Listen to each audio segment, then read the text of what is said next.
The Jefferson wrestling program finished last year 15-9, second in the Freedom Division. They also qualified for the state sectional tournament in North 1 Group 2, but fell in the first round. The team has been working hard so far this offseason to put last year's disappointing end behind them. For head coach Matt Moscatello, entering his ninth year with the squad, he knows that sometimes the most talented teams don't win. Sometimes it requires a little bit of luck. You have a good team, but you know what? You get a couple injuries, and suddenly you're fighting to put a successful team on the mat, especially up top. It's hard to find that depth up top with competitive kids. Filling 14 weight classes, getting 14 healthy guys on the mat with good skin and good grades, staying out of trouble. It's tough. I'm sure any wrestling coach will tell you.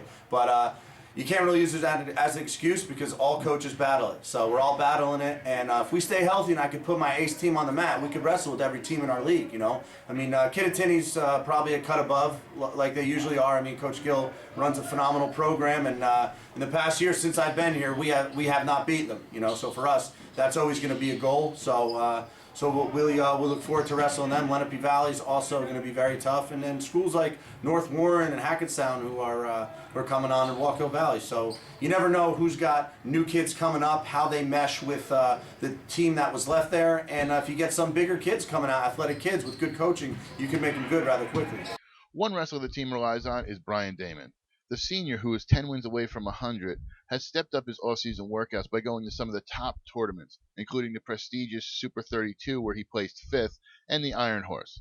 Damon, who finished 5th at 113, thinks that step up in competition will only help him this year.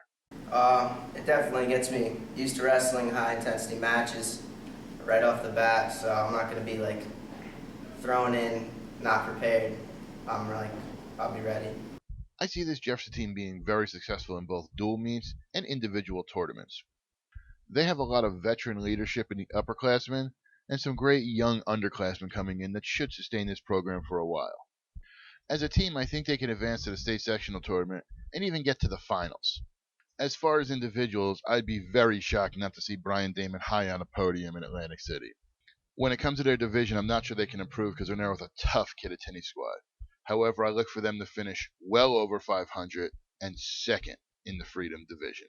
For MorrisCountyHSWrestling.com, Donald J. Brower reporting.